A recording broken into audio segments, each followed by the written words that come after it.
This is KTN.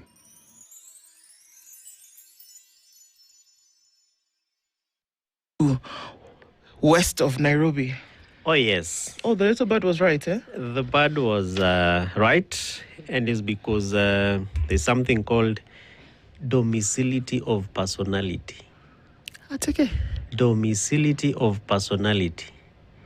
That sometimes you do not have to just run around one place all the time.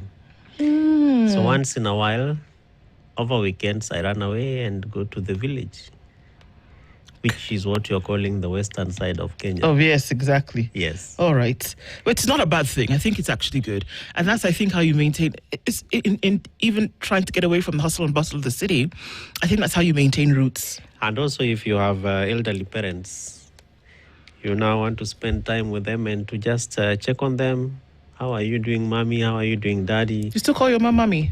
But why not? Me no? too. No, I mean, I'm just making, I thought it was only, I thought it was just me. No. I guess we're all there. Once a little kid, always one, especially when you're close to your mama. Yeah, it's true. Yeah. It's true. So can we then suffice to say that you're a mommy's boy?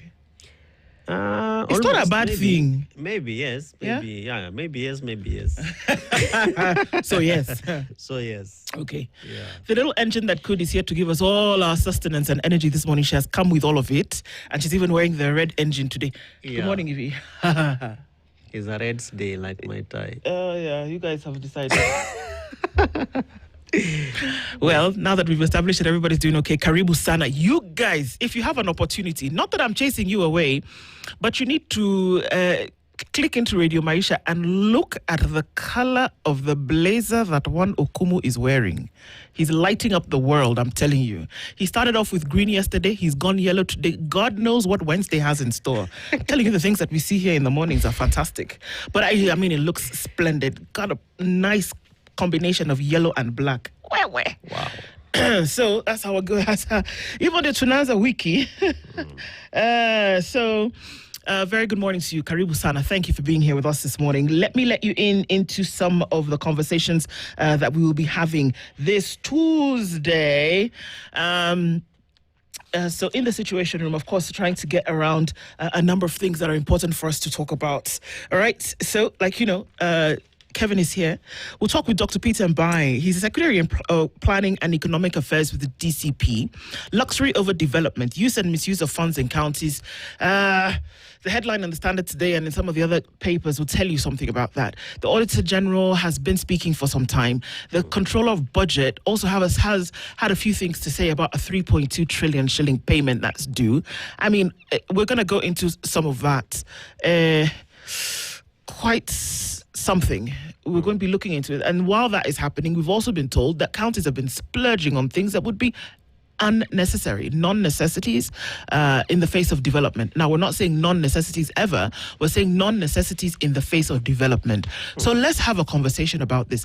This is actually what's happening. I mean, it irks my soul sometimes when I think about it and I say, you have a problem, but then we spend our time and our resources going after things that are non-essential.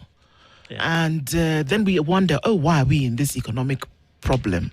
I mean, it's a no-brainer for me. And it really baffles some of us, especially those who are close to devolution, when you look at the budget-making process. Because this is a process that borders on many things, beginning from where you develop the county integrated development plan. So you sit and agree with your residents and county community, basically, and you say this is what you want to do for the next 5 years. Yep. To the point at which now that money disappears into other non-necessities really baffles us. But I know because part of what we do at County Governance Watch is to also track those budgets. Yeah. A lot of times, decisions that are made really are not as a priority of the citizen. And those decisions sometimes sound like they are shockers or basically look like governors just wake up and decide this is what you want to do against what has already been agreed on and against what is budgeted for. So the Controller of Budget, the Auditor General are doing a proper job. Unfortunately, accountability is still lacking and agency towards accountability, bordering on the legislature, so that if you look at the kind of reports that we are still talking about is 2 to 3 years back. Indeed. Number Indeed. two is county assemblies look like they don't have the capacity again to push, to ask the right questions. I So don't many know. I questions. think they do. I think there's just lackluster nonchalance that takes place, and that Yeah. people are happy with the status quo because if people wanted to, they would. Yeah. I don't know. We could get into that, but We will, that's yeah, the we will. conversation that we'll be having with Dr. Peter Mbai, and we'll talk about that at 7 o'clock. 8 o'clock, there's a new president of the Law Society of Kenya. His name is Charles Kanjama. We're going to have a talk with him. There are big shoes to fill, whether we want to say it or not.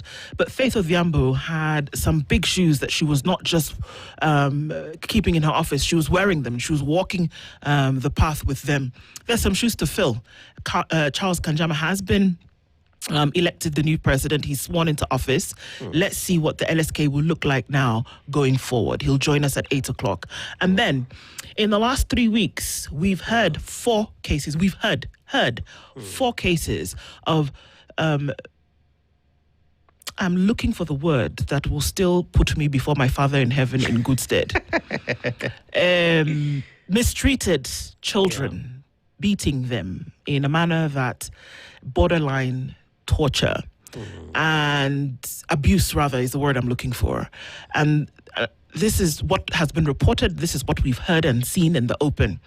We're going to be talking about learner safety in school. So beyond that, how they're treated by supposedly caregivers, especially in the, that are in school, and also then their living conditions. We've seen, quite a number of disasters that have happened in schools, whether the building structures have collapsed or whether there's been fire.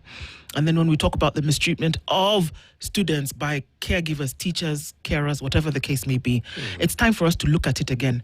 Because unfortunately, we don't. And then there's a disaster and then we all start crying and then we start singing our woulda, shoulda, couldas. Yeah. We shouldn't have to sing those. Yeah. We should be able to say, let's nip it in the bud. Let's not even allow it to grow. So Silas David Obuhatsa is the national chairperson of the Parents Association, and Sheikh Maro is an educationist. We're going to be having that conversation with these two gentlemen at 9 o'clock. A heavy one, but a necessary one. And so that's what we're going to do today. Thank you all for joining us as we get into these conversations. They'll be interesting to have, and we thank you in advance for being part of the conversation. Talk to us on our socials, YouTube, Facebook, X. You can comment there, or you can call in when an opportunity comes. So let's do that with you this morning. Kevin, our Proverbs this week are from South Africa, the Rainbow Nation. And it's just interesting to see that yesterday there's a story of, I don't even know who sent him. He left Nigeria with all the chieftaincy titles that you can hold. Wow. And he decided that since he has been in South Africa, he's going to install himself as a king or a chief or whatever madness he thought was doing him. Yeah. So then, of course, people reacted. I mean, what do you expect? You come and install yourself as a king in another man's country. Yeah. So, of course, it went crazy. Now people are saying end apartheid. It has nothing to do with that. It has everything to do with your stupidity. My brother, I beg, I don't understand what you went to do there. Come and be going. This one, I can't even fault them. Because how do you go and... A traditional chief, you go and install yourself in another man's country. Yeah. What did you expect was going to happen? Another chiefdom. What did you expect was going to happen? Even you sometimes engage. And it's from that country that we take our Proverbs this week. And this is it for today. What you help a child to love can be more important than what you help him to learn. What you help a child to love can be more important than what you help a child to learn. Wow, that's a very deep one. What you help a child to love. So it therefore, in my view, means that kuzoeana, what you get used to every day. Yeah. If it is a good thing, especially to a child, they will love it, they will sustain it, they will do everything to want to be around that thing. And the learning points, therefore, inform how they grow up. So there is a loving and the learning. If they are good lessons, they love them, they will learn and grow with them. If they are bad lessons, depends again on mitigative measures. Yeah. So that if there are good things that they are supposed to learn, they love and learn them. bad things, don't even teach them if you don't want them to learn them. Absolutely. So they will not love them. Yeah, that's true. I tend to imagine that if it's going to stand for something, that the things that you love, you hold dear. And that I can teach you that I can teach you how to have love for your neighbor. I can teach you how to treat people right. I can teach you how to, use your words properly. And those are the things that will stay with you forever. Yes. A book you can read and you can understand, and that will be fine. It'll take you through life. But the things that I want you to then be able to hold dear later on, I wouldn't want you to unlearn those things. Yeah. And that if you can learn it at the beginning, then it's good for you. Yeah, I guess there's always something there. Sure. Right. Say hi to Kev, guys. He's here with us hosting this morning. And as we get into it, tell us where you're tuned in from. Be lovely to hear in from you. And so we'll take a couple of your comments and greet everybody this morning. Again, I say thank you for joining us. We don't take it for granted every morning that you do. Some of you are getting into bed. Some of you are getting to the end of the day. And some of you are just waking up with us. Let's talk in the Situation Room this morning. Rahim Tula Omar says, good morning from London in the UK. Ndu, yes. We need to discuss about the future of national parks in our crown jewel. We need to protect it. I think there are too many incidences of where there is disruption. I believe it was Mordecai Ogada who said just the other day, well, what do you expect when you build or you run a rally through a national park? And if you want to protect some of the things that you have, then you have no business being there. Yeah. The ecosystem is destroyed by human activity. True. And everybody says Nairobi is the only city with a national park in it. Actually, there's a national park with a city running through it. Yes. It's something that is unique, and you cannot find it in any other part of the world. So that therefore means that we really have to protect it. Yes. And if you look at the metropolis of Nairobi, including Naivasha, Kajiado, Machakos, etc., how sometimes I shudder to wonder how our counties cannot just sit and agree on how to make the ecosystem a stronger thing, and especially because the kind of revenue that counties can be able to, absorb from this kind of activities. So human activity will destroy the park. It will. It will. I think we're already starting to see that. Yeah. Ni hao, beautiful people. Good morning to you. If Josephat was here, he'd have said sheshe or something like that. Okay. Anything lately? Good morning to you. Tuning from Beijing, we know. Robert Berger tuning from Mombasa this morning. Luhimbo says, as usual, tuning in from Dar. My simple question is, why do leaders ignore the auditor's reports? Here, the numbers of lost money are unknown. Spending is astronomical, but no one is saying anything to Mefinywa rather. And it's clear that if I may have if there's any chance that those questions might come to me and I don't want to answer because I may be culpable, I'm going to ignore you. I'm going to ignore it. That's for sure. I won't pay attention to it much. But why? Why would you want to ignore it? I've just said because I could be culpable. Why would I, if something could actually lay blame squarely on me, why would I ask you to continue investigating it? But you have to appear and tell them, stop this. Why? Which is why now one of our governors, actually 2 governors, are being looked for by the police. But that's the point exactly. I run away because I do not want to take responsibility or be accountable for monies lost, especially when it is my fingers that could have been in the cookie jar. Then you leave the office. You would imagine, right? Yeah. That is what you would imagine. However, a totally different scenario is what we're dealt. Yeah. Boba Coco says, good morning, tuned in this morning, listening all the way from Kendu Bay. Ndu, are you aware that at 60 you watch the happenings of life through the rear view mirror? Is it? Okay. I know some 60-year-olds who are just, okay, I know of. Not like I hang out with 60-year-olds or anything like that, but I know of 60-year-olds whose life, they say, well, still enjoying the view and looking forward. I don't think there's No, I don't think so. I think there's a wealth of knowledge and understanding and wisdom that you can get. That's true. That's true. Christina, good morning to you. Hope you're doing well. Set your mind on a definite goal and observe how quickly the world stands aside to let you pass. Good morning from Mombasa. That's Peter Kiari. Good morning to you. Leo says, good morning. We are using roughly 4,000 to register one vote, and then we have a mongrel of a government after the voting. Interesting. Justice Thursday, can we have a will lawyer? That would be interesting to look at wills and what exactly they mean. Can you go in and change a will? And I say, my father told me, the way everybody's saying, Baba told me. Yeah. Can you actually go and say, because my... Sorry, that was too soon. Sorry. Hisa Daniel says, good morning. Tuning from Atiak in Uganda. Barry Bethwell is tuning this morning from Kilifi County to Kokadi Hukupia Kabisa. Good morning. Sarah Kilonzo is tuned in and says, good morning, Spice. Good morning to you. Coachella in California is where Liume is tuned in this morning. What contingency do we have as voters should people think they can rig the 2027 election? Very good questions. Protect the vote. City in numbers. To Kokadi. City, the secret is actually in the numbers.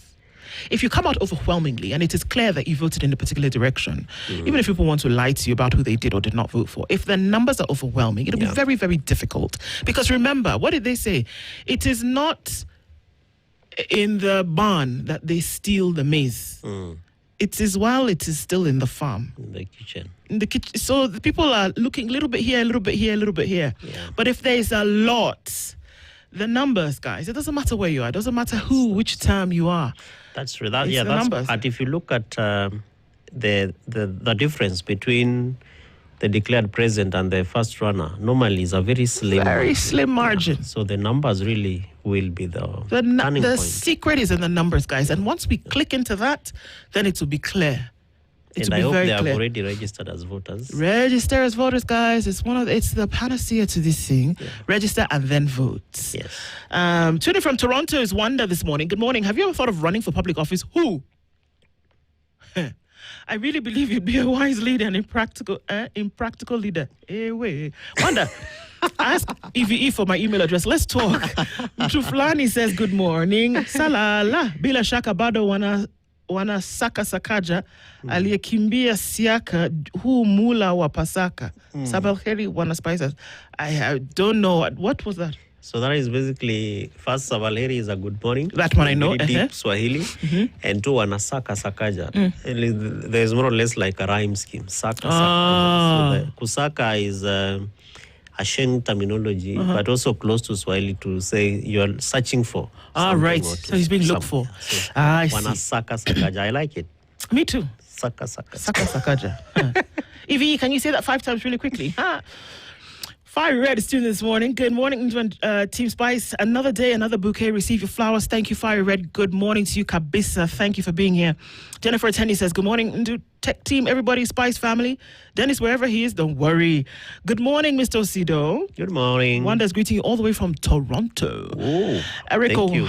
Eric Orr says, good morning. Raim Tula says, welcome, Kevin Osido. Tibbs Muge says, good morning, Spice FM, back from the Shadow Realm. Karibu Sana, thank you for being here in the room. Tuning from Doha, Robert Miner, please confirm to us that you're okay. The things that are going on in Doha and around that general area, we always need to check in on one another and make sure that everybody's doing okay. We know that you need to be there for a particular reason, but we also know that it's not too pretty the last couple of days. So check in, let us know that you're okay, and it's good for us if you are. Yeah, some people have sent home for fees. It's true, Christina. They're going to fail to prepare. We're compromising the futures of our children. There's more pain. There is, unfortunately. Jennifer. Kevin Osido, good morning and welcome to the studio. Good morning. Nashan Gogi says, good morning. Princess Nduan Osido, good morning to you. Someone show Kenyan government how peaceful demonstrations are conducted. When speaking out on current regime, we had our second number of Kings protests and no single incident was caused. Love from Arizona. Yes, that's true. Young Jedi says, good morning, Wadao. Y'all looking hot today. Just Thank like you. that, Q1 is a wrap. Nduebu, imagine some businesses in Thika are offering a Nikokari discount for Gen Zs. Aki, they wouldn't believe. I love it. As in, there are people who are saying, Kama Ukokadi, eat here 50% off kind of thing. And it's beyond that. It's beyond that. Register, Right, but please, I right. beg you in the name of God the Father, the Son, and the Holy Spirit. Amen. Vote as well. In the spirit of Pasaka. Wallahi. Vote. I mean, how many And things the can- numbers are on one of the dailies, the Daily Nation. The We'll look at numbers that are in very just a clear. minute. Yeah. Right. Okay, so quickly say, Dr. Venver, good morning, tuning from Mombasa. And Gyoko says, good morning, tuning from Transoia. Welcome to the chat. And Tristorf, thank you so much. Good morning. Thank you so much. Maida, hello. Good morning. Kevin Jacanera. Rashid said, it's a very good morning, Team Spice. Hey, he has said something in Lua I can't pronounce. Koyo Ngich Maratari. It's very cold. Koyo is is coldness. Okay. Maratari is basically saying very, very cold. Very, very It's cold. Extremely cold. It's extremely cold and it's 26 degrees. Jeez, man. It depends on where Jacanera is. It says it's in Dago Homa Nyahera. Dago Nyahera. That Kisumu. should be in Kisumu. Yeah. It's possible this early. Okay. Yeah. Thank you, Jacanera. Bishanga says, good morning, tuned in. We need to have a weekly session on civic education, voting, and how we leverage. We're having our Spice Baraza tomorrow, so hang tight for that. Collins Juma says, good morning to Kokadi, but will the so-called IEBC deliver or will it be business as usual? My biggest fear. It's a big fear for everybody. Felix says, good morning. Everybody is in a hot temper. That's where we are. God help us. Yeah. People are quite irritated. We must admit that. Good morning, people tuned in from Kisumu Dala. Is Billy Sibor. Good morning to you, Kenyans as well. Opio Polycarp. Bernard, why overtax us, then misuse and steal our money? That's a good question. Stanley Gashe, Sakaja. Ooh-wee. Then Gikomba happens. Hey. Ambassador Beja is tuning from Paddington, London in the UK. And Herb says, good morning, tuned in. Someone tell Sakaja the breeze has just started blowing. Because what will happen? Yes. Wanda, I see you, sister. I think we need to have a conversation about that. Good morning, Spice. Musemo Kweli says, good morning, team. Why would governors, 31 of them, run away from accountability? Transparency from Senate Audit Finance Committee. Why just watch as our money is looted with impunity? These are the questions. And we're going to ask them this morning. And Jakabila says, good morning from Masaku. Good morning, everybody. Karibu Sana. Thank you for being here this morning. Very excited to have you in the room. Let's take a quick break. Let's see what's happening with weather, traffic, right? See what's happening in the skies and in the streets today, this Tuesday, getting into the end of March. We're going to come back and look into the headlines. It's 26 minutes to 7. Don't go away.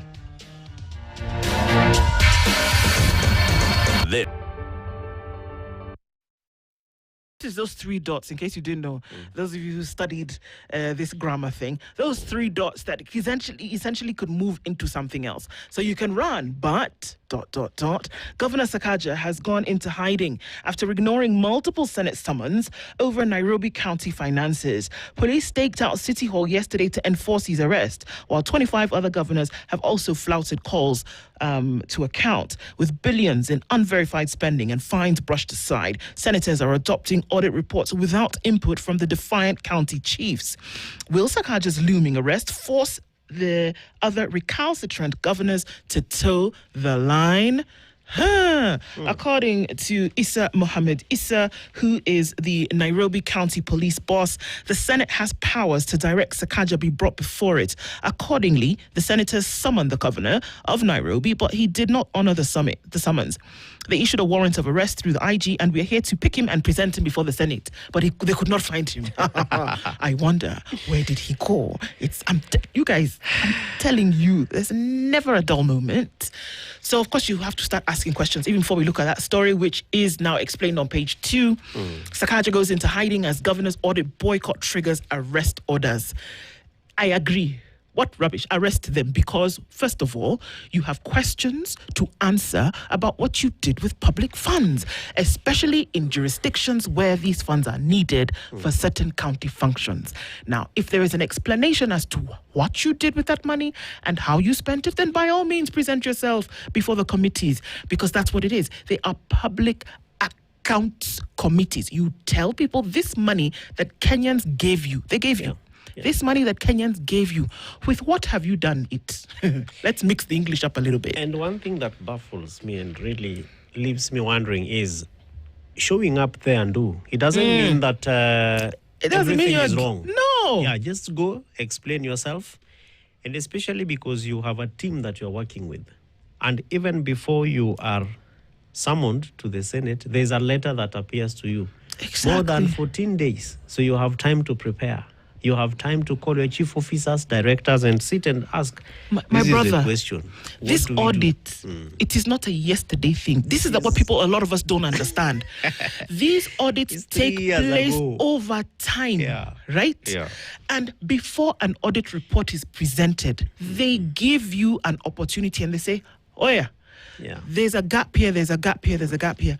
Before I present it, please explain to me. It's very possible that this receipt for, 3 million shillings is lost. And that the people who issued the receipt for this thing that we should be able to see, perhaps you can have a conversation with them and then get us the receipt. Can you do that? Yes. Oh, so they give you time to do that. Yeah. Now, failure to your doing so is what lands us where we are now. And like you're saying, when you perennially fail to appear. this is not the first time. He's not been the fined first- 500,000 bob for not showing up previously in another year. So failure to you doing that, you know what it does? And this is what I keep saying. Tell your story before somebody else gets an opportunity to. Correct. Be the one to tell the story, because in this, there is very little the Nairobi governor is going to be able to do to make himself look like he's not stained here. What are you going to do? First of all, you don't show up, not once, not twice. Yeah. And then on the day when they come to look for you, then you're hiding. Where are you hiding? Where did you go? Tanzania? What are you doing? How ridiculous do you look before people right now? It is a shame. Come and especially on. after lives have been lost over floods, things that you could easily mitigate. Public communication is not as good as what probably Senator Sakaja was when he was senator. Now Governor Sakaja was when he was Senator Sakaja.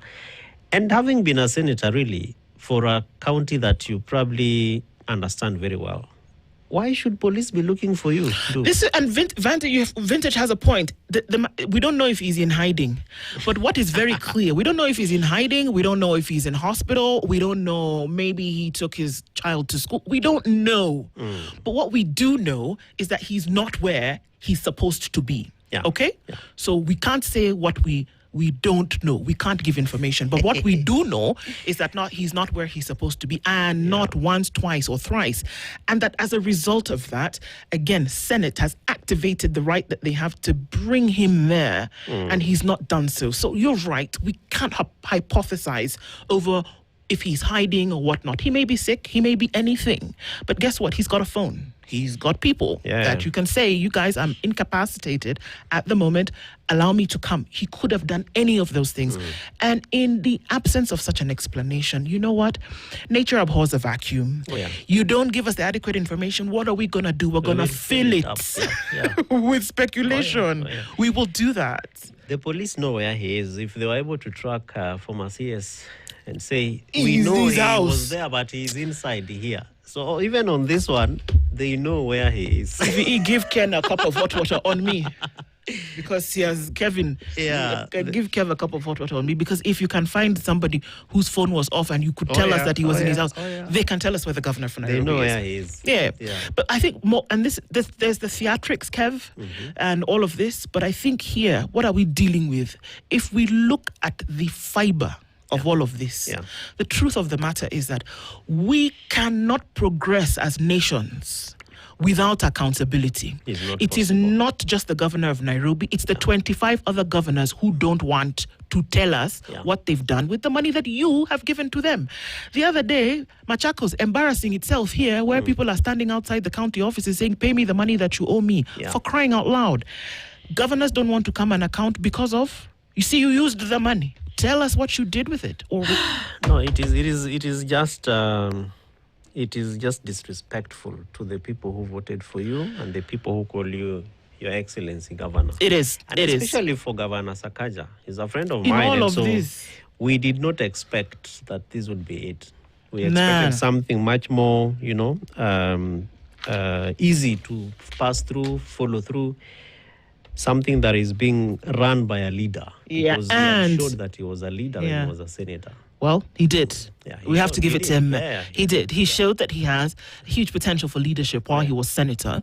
And I think it was based on that people said, okay, well, let's give you a go at the governorship. That's happening while Mudavadi has defended the 80 billion shilling deal between the state and Nairobi County. It's two things can be true at the same time. So we'll look into the details of these more stories. Just go through these headlines quickly. Court throws out WhatsApp privacy case. There's one that came to the courts whereby a woman's privacy breach case against her niece, and the court says no. In terms of that, you can't. Woman had accused the niece of hacking into her mobile phone and using data against her. Niece says her aunt allowed her to mirror her WhatsApp messages in her laptop. And so the court said, well, you allowed her to do it. So sorry, no case here. Carry go. Essentially what the court says. So you need to be careful with some of these things, my friends. Fiscal squeeze. This is one that might make you just a little bit happy. Mutuflani, where are you? Sorry, but this is a morning that we're dealt with. Margaret Okango, it is her job. She's a controller of budget. She'll tell you that the country is spending 80% of your money on debt. Now, the underlying question here is whether that debt was actually used for the two things that the Constitution allows it to be used for. Number one, development only. Number two, budget for shortfall in the short term. 3 months, 90 days is what we're looking at. That if there's a shortfall and you've got 90 days towards the end of the fiscal year, then you may borrow to meet your shortfall. Now, the control of budget says what? 80% of the money that's coming in is going towards debt. There's a lot in this story, but let's just go through it for now in terms of the headlines. On page 4, she goes on to say, 5, I beg your pardon, that there's a looming debt crisis of 3.32 trillion shillings that's owed in the next 12 calendar months. It's owed. Kenya must pay this money. Wow. And of course, everybody was up in the air yesterday, from Jimmy Wanjigi to a couple of other economists who, I think it's a combo, who are saying, you know what, guys, there might be a delay on this payment, but is a delay a default? And which one do you prefer? Do you prefer to delay, or do you prefer to default and say, look, we just can't pay this thing? And I know the underlying questions for a lot of people today is that, is this debt actually owed? Because remember, the two instances under which you can borrow as Kenya, if you borrowed and it was not for those two instances, then you have a bigger problem here. And the Kenyans can come and tell you, well, this is odious debt, we ain't paying. Well, we'll see. And the cry for a debt audit, I think this has been long overdue. Absolutely. And I remember at some point when CS Mbadi came to office, the expert, he said we are going to put in the donated place, expert. Yes, to put in place a committee. To audit the debt. And publish and disseminate this debt. But unfortunately, this is where we still are, Ndu. This is where we still are. Concerns mount over protests, compensation. Folks are asking, so how much is enough? Who do you give and who do you not give? When do you start giving? Until when? In terms of compensation, do you only limit the compensation to 2024? Those are the questions that are being asked. So I can see what you guys are saying, that if he didn't come out before the committee yesterday, if he didn't present himself to the police, then he's hiding. Okay, guys. Let's go with what we absolutely do know. Battle for numbers. IEBC kicks off voting listing as Gen Z drive surges. There are people who were going to archives yesterday. Folks showing up in Thika, all around the country. I know that Senator Crystal Asige is in Nakuru today, and they're saying, you guys, what are we doing? That the IEBC can be doing whatever it needs to do, but guess what? We are registering to vote. Okay? So you can show up at an IEBC office, and it's interesting because people are saying, home, we are not going until we get an opportunity to register today. Amazing. What we need the IEBC to tell us, which is their duty, is where we are right now. They can have their funds drive with Powerform is fantastic. However, we need to be giving regular numbers. That's what I think. So there's affordable housing project, parts of Mombasa, rather not parts of Mombasa, but parts of I didn't know that Githunguri meant hill. Githunguri in Kikuyu Githunguri is a Kikuyu word. That means hill. Yeah. Did you know that? Githunguri is hill. I'm learning that from you now. Imagine, what are the odds that you, Kevin Osido, learned that Githunguri, you learned that from a Nigerian? She's come to teach you. We learn everything. Kikuyu. We learn something new every day. What are the odds? Thank you, The Standard. Because the proposed housing project in Githunguri, Wairera, is Wairera's Hill. Is headed to the courts as stakeholders seek to compel both Ardhi House and the Kiambu County government to preserve the monument from destruction, because apparently it's a burial ground for a lot of Maus, and where we saw the gallows where people then were hung and killed and things like that. So they said, we can't build here. So they've gone to the courts to halt the project and then move it somewhere else, if that's possible. Well, that sounds really interesting. Very interesting, I think. It is, especially when you undertake proper public participation. Yes. They will tell you this is, a cultural monument for us. It means which is exactly what they're saying. Yeah, so that's really progressive. The last story that we'll look at in Standard today, before I tell you to then get a copy of the Standard newspaper, a copy of the e-paper, which you can do, is that I went by the Talanta Stadium the other day, and it's a huge monstrosity of a project. And just to see, I think it's really great that it costs more than it actually should have cost. That's another conversation for another day. But that it should be finished. I hope it's good, that it will be finished, and that it can be used properly. Mvuria says we are ready to host AFCON. There's this little thing about 3.9 billion shillings that was owed yesterday in order to host AFCON in 2027. Maybe some change for some people, but it kind of needs to be paid in order for you to host. I'm just saying. And in February, they had said Kenya not quite ready. Mvuria says we are ready. We'll be done. We'll be good. Motsepe is going to be in Kenya, I think, next month or the month after. So it'll be interesting to see what they have to say about that. So that's about the size of it in the Standard. Get yourself a copy as Kev tells us what's going on in the nation. All right, on the Daily Nation, there is a big headline there on how regions share 5 million new Gen Z voters. And so we have all the counties, and they are arranged according to expected total number of new voters from above 150,000, where you have Nairobi, Kakamega, Nakuru, Bungoma, Kiambu, Kilifi, Kisii, Meru, and then between 100,000 to 149,000. Lots of counties there, from Homa Bay all the way to Wajir and to Nandi, Kericho, Siaya with 123,000, 142. And then below 100,000 expected new voters from Muranga to Vihiga to Embu to Samburu all the way to Tana River, and Lamu with the lowest at 15,069. And there is a question on apathy around roughly 12 million eligible citizens are not registered voters.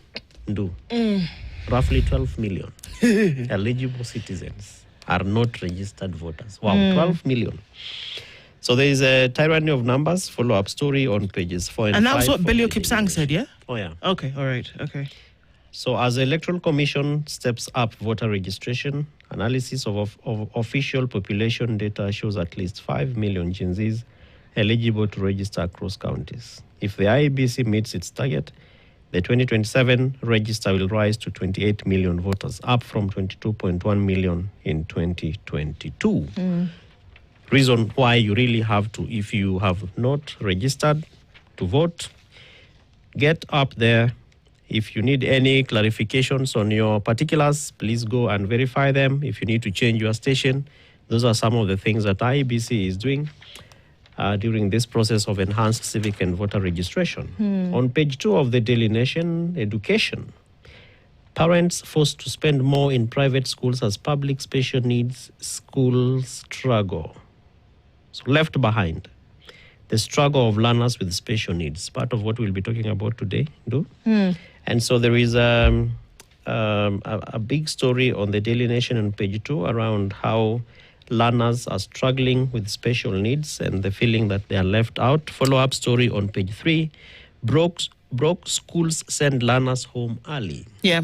That there are schools that are broke, and so they cannot sustain. They send their learners early. And there is a quote from principal from Makueni County. We were underfunded this term, and what was sent was not even 50% of the capitation. Some principals have even asked me for loans, which I also do not have. Wow. Delayed capitation leaves principals struggling to run schools with mounting debts and early closures exposing cracks. On page 3 of the Daily Nation, page 4 rather. So this is a follow-up story again on the issue of regions with Gen Zs and voters. You can have a deep dive on what that story is all about. Very interesting, good photos of IEBC officials taking the biometrics and details of a lady from Shimoni Fishport in Kwale County yesterday. This should be page 10.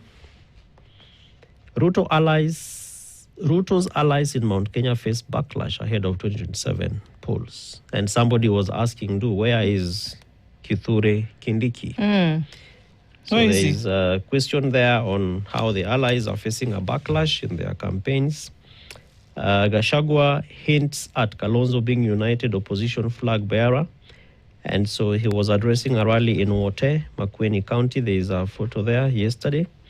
And it says, democracy for the citizens party leader, Rigathi Gachagua, has dropped the clearest hint yet that Wiper Patriotic Front leader Kalonzo Musyoka may be the United Opposition's presidential candidate in the 2027 general election. Mr. Gachagua is quoted to have said, I know that once you enlist 4 million votes, we shall have a head start of 4 million voters plus one of mine, even before the 2027 general election begins, he said. So you can look at that as well. And that should be it, Ndu. Yep. Other than the final page, the last page of the Daily Nation is the sports. Stars marinate Granada, Spice Boys to end series on a high. Stories of FIFA, again, as followed on the Standard. There's also a story on Kenya's preparedness on the championships. All right. Over to you. All right, let's look quickly at the front page of the Star. We got a couple of minutes to do so. Ruto's 2027 dilemma as Orange Party lays claim to Kindiki's job. They're saying power is in the deputy president. If you're going to do this together, give us that position. Okay, that should be fun. There's that story again of 11 million Kenyans with IDs but not registered as voters. Remember we talked about the secret. Where's the secret? It's in the numbers. If there's 11 million of you with IDs, that means you are eligible to vote in Kenya. Are you registered? That's a different question. Wanted to be looking into that. So here's an opportunity. You're looking for the secret. Somebody asks, how do we do it? That's how you do it. Look at how early diagnosis saved hockey player from death. That's another story that's carried there. Mounting debt crisis as pending bills at counties now climbs to 10 billion shillings. Another big story, guys. It just looks like everywhere you look, there's debt. SACCOs anchor Kenya savings culture amid economic strain. That's in the business pages of the Star this morning. And so the Kenya Meteorological Department is to undergo transformation to enhance service delivery. I think that's great. What would be greater is if this information that they deliver services through all the time will actually be used towards other things. You can actually plan around some of these things. And there's some relief. We looked at the story yesterday for farmers as state moves to clear 6.8 billion shillings coffee debt. That would be great if you put some money in the farmers' hands. It would be absolutely fantastic. A new facilities aims to reduce dropout rates for children living with disabilities, disabled children, and it's looking into that as well. I mean, we're looking at the whole encompassing part of this story. All right, and also if you want to look on the front page of the Business Daily today, Iran war tests the shilling as risk of costly imports rise. It's very possible that some of this money is, or rather that some of the struggles that we see will have an impact on the economy as we see things move and fall.